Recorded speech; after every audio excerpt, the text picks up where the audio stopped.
ইয়া আপনার সাথে কথা বলবে। কে কথা বলবে? কথা বললেই বুঝতে পারবেন। আরে এখন তো শুটিংই শুরু করতে পারলাম না, এর মধ্যেই ফোন। প্লিজ ভাইয়া।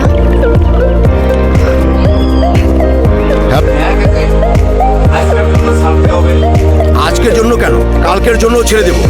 আর শুটিং এর টাকাটা কি আপনার বাবা এসে দিয়ে যাবে? এই আপনি কে? টাকার গরম দেখেন আপনি। আপনি কে? আপনার নাম? আশ্চর্য তো, নেহার কাছ থেকে জানতে হবে কেন? আপনার নামটা আপনি নিজে বলেন। সরি দাদা, আমি আপনাকে চিনতে পারিনি। নমস্কার দাদা।